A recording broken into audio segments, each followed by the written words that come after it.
Hello students, a very good morning all of you. Welcome back to our YouTube channel Saint Thomas international study platform.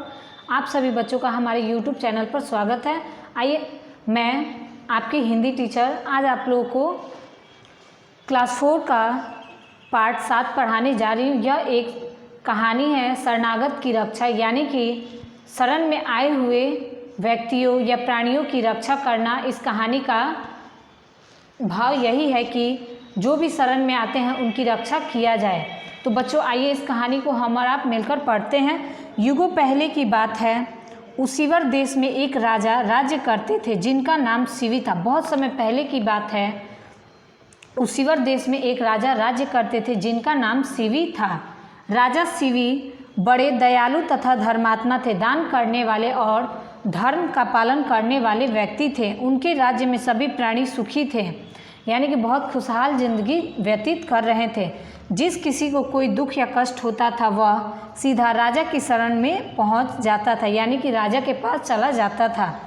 राजा तत्काल उसका कष्ट दूर कर देते थे। शरणागत की रक्षा करना वे अपना धर्म मानते थे, चाहे इसके लिए उन्हें कितना ही बड़ा त्याग क्यों न करना पड़े। इससे उनकी कीर्ति दूर दूर तक फैल गई, यानी कि उनकी प्रसिद्धि पूरे गांव में या पूरे राज्य में दूर दूर तक फैल गई कि वह बहुत दयालु और धर्मात्मा हैं। उनकी शरण में जो भी आता है वह उनकी रक्षा के लिए हमेशा तत्पर तैयार रहते हैं। शिवी की बढ़ती कीर्ति देवराज इंद्र तक पहुंची।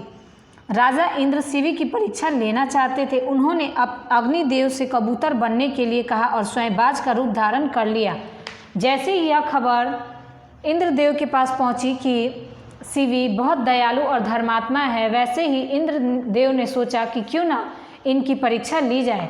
यह सोचकर उन्होंने अग्निदेव से कहा कि आप कबूतर का रूप धारण करो और मैं स्वयं बाज का रूप धारण कर कर धरती पर हम चलते हैं। एक दिन राजा शिवी राज्यसभा में बैठे थे। उसी समय बाज से अपनी प्राण रक्षा के लिए एक कबूतर राजा की शरण में आया। वह बहुत भयभीत था और डर के मारे हाँफ रहा था। राजा ने उस पर हाथ फेरते हुए उससे अपने पास बैठा लिया। वह कबूतर भय से कांप रहा था। तभी वहाँ एक बाज उड़ता हुआ आया और वह राजा के सामने बैठ गया। एक कबूतर बाज से अपनी जान को बचाते बचाते राजा के शरण में आ गया और राजा के समीप आकर बैठ गया। तभी राजा ने उसे अपने पास बुलाया और अपने पास बैठाते हुए वह अपने हाथ से उसे सहलाने लगे। तभी कुछ समय बाद उड़ता उड़ता वहाँ बाज भी आ गया। बाज ने मनुष्य की वाणी में कहा, यानी कि मनुष्य की आवाज़ में कहा, महाराज आप तो न्यायप्रिय हैं, यानी कि हमेशा न्याय का साथ देते हैं और हमेशा सही का न्याय करते हैं। मैं बहुत भूखा हूँ, भूख के मारे मेरे प्राण निकले जा रहे हैं। आपको किसी का भोजन नहीं छीनना चाहिए। यह कबूतर मेरा भोजन है, आप इसे छोड़ दीजिए। बाज ने मनुष्य के आवाज़ में बोलते हुए कहा, महाराज आप तो बहुत न्यायप्रिय हैं, न्याय करने वाले हैं। आप हमेशा सबके साथ न्याय करते हैं। जो कबूतर आपकी शरण में आया है वह मेरा भोजन है और मैं अभी भूख से तड़प रहा हूँ, यानी कि भूख से मेरा हालत ख़राब हुआ जा रहा है। कृपया करके आप इसे छोड़ दें ताकि मैं इसे अपना भोजन बना सकूं। राजा शिवी ने कहा, इस समय यह कबूतर मेरी शरण में आया है, मैं शरणागत की हर प्रकार से रक्षा करूंगा। यह कबूतर मेरी शरण में आया है। शरणागत का अर्थ हो जाएगा शरण में आया हुआ, यानी कि यह कबूतर मेरे शरण में आया हुआ, मैं इसकी रक्षा करूंगा। बाज कहने लगा, महाराज कबूतर हो या कोई दूसरा प्राणी, मांस तो किसी को मारने से ही मिलेगा। सब प्राणी आपकी प्रजा हैं, सब आपकी शरण में हैं। उनमें से जब किसी को मारना ही है तो कबूतर को ही मारने में क्या दोष। बाज ने कहा, सभी तो आपके शरणागत हैं, यानी कि सारे प्रजा आपके शरणागत हैं, तो इनमें से क्यों न मैं कबूतर को ही मारूं, इसमें दोष कैसा होगा। अन्यथा आप इस कबूतर के बराबर तोलकर किसी प्राणी का ताज़ा मांस मुझे दे दीजिए। राजा ने विचार किया और बोला, मैं किसी दूसरे प्राणी को नहीं मारूंगा। तुम मेरे शरीर से इस कबूतर के बराबर मांस ले लो और अपनी भूख शांत करो। तभी राजा ने कहा, मैं किसी अन्य प्राणी को मारकर तुम्हें उसका मांस नहीं दे सकता। तुम मेरे शरीर से ही उस कबूतर के मांस के बराबर मांस निकाल लो और अपना भूख शांत करो। बाज बोला, महाराज, एक कबूतर के लिए आप चक्रवर्ती सम्राट होकर अपना शरीर क्यों काटते हैं? राजा ने कहा, तुम मांस लो और अपनी भूख शांत करो। मेरा शरीर अजर अमर नहीं है, यह यानी कि हमेशा जीवित रहने वाला नहीं है। यह शरण में आए एक प्राणी की रक्षा में लग जाएगा, इससे अच्छा और क्या हो सकता है? तभी राजा ने जैसे ही बाज ने कहा कि आप एक चक्रवर्ती सम्राट हैं, आप इस कबूतर के लिए अपने शरीर से मांस क्यों दे रहे हैं, वैसे ही राजा ने कहा, मेरा शरीर कोई अजर अमर नहीं, यानी कि मैं हमेशा जीवित नहीं रहूँगा। अगर मेरा शरीर किसी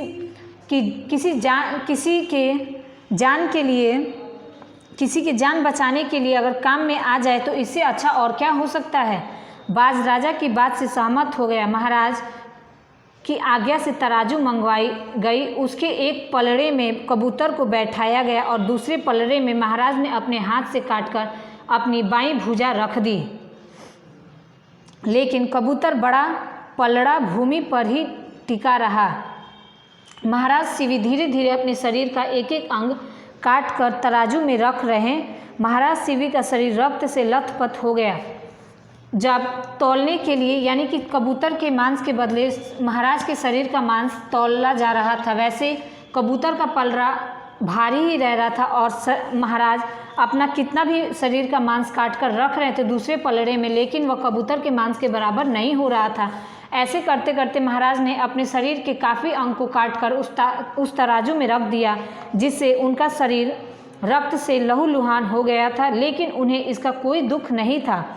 अब की बार वे स्वयं पलड़े पर बैठ गए और बाज से बोले, तुम मेरे इस शरीर को मार कर भूख मिटा लो। इतना कहते ही महाराज जिस पलड़े पर थे वह पलड़ा इस बार भारी होकर भूमि पर टिक गया और कबूतर का पलड़ा ऊपर उठ गया।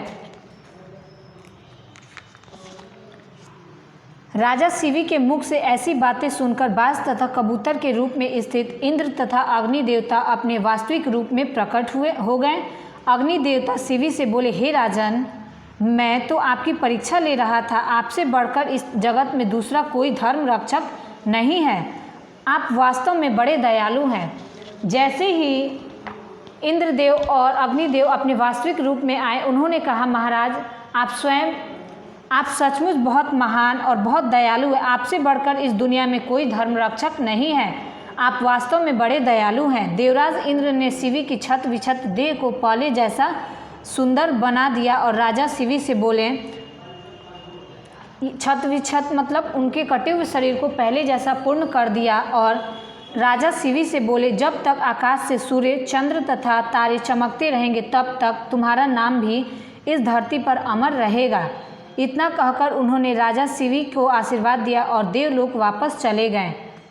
तो बच्चों, इस कहानी से हमें यह संदेश मिलता है कि हमें हमेशा ज़रूरतमंद व्यक्तियों की मदद करनी चाहिए। यानी कि जब भी हमें लगे कि हमारी ज़रूरत किसी को है तो हमें हमेशा उसकी मदद के लिए तत्पर तैयार रहना चाहिए। तो जैसा कि इस कहानी से हमने ये जाना कि हमें हमेशा दूसरों की सहायता करनी चाहिए और अपनी इच्छा को साइड में रखकर या दबाकर जब हम दूसरों की इच्छा को पूर्ण करते हैं, वही सबसे बड़ा धर्म है। यानी कि जब हम दूसरों के लिए जीना आरंभ करते हैं तो वह सबसे बड़ा मानवता का स्वरूप होता है। जैसा कि आप लोग यहाँ देख सकते हो, संदेश इस कविता से हमें यही संदेश मिलता है, हमें ज़रूरतमंद व्यक्तियों की मदद करनी चाहिए।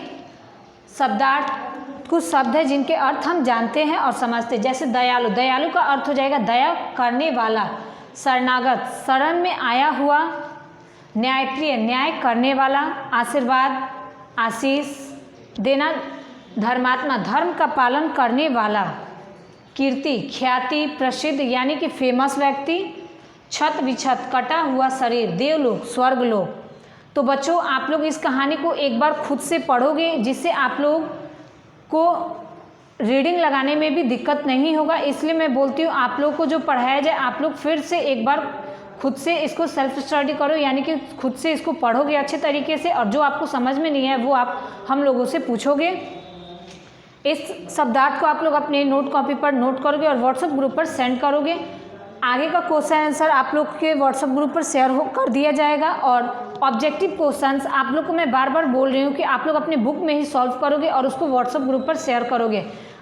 क्योंकि स्टार्टिंग में मैंने ही आप लोगों को बोला था कि आप, जैसे कि मैं जो पिक्चर अपलोड करती थी व्हाट्सएप पे, उसमें question answer, true false, fill in the blanks, also उसमें ऐड रहता था। बट इसके लिए आप लोग कोई प्रॉब्लम होता था, आप लोग बुक में भी बनाओगे और कॉपी पे भी बनाओगे, तो इससे अच्छा है आप लोग क्वेश्चन आंसर और शब्दार्थ अपने नोट कॉपी पर नोट करो, और जो ऑब्जेक्टिव क्वेश्चन है यानी कि fill in the blanks, true false, tick the correct option, ये सारी चीज़ें आप लोग बुक पे सॉल्व करोगे, और सॉल्व करने के बाद से आप लोग व्हाट्सएप ग्रुप पर शेयर कर दोगे, और आगे आप लोग को जो भी प्रॉब्लम हो आप लोग व्हाट्सएप ग्रुप पर पूछ सकते हो। तो बच्चों, मैं आप सभी से आशा करती हूँ कि आप सभी अपने घर पर स्वस्थ हो, सुरक्षित हो और बहुत ही अच्छी तरीके से अपना पढ़ाई कर रहे हो। Thank you students, all the very best.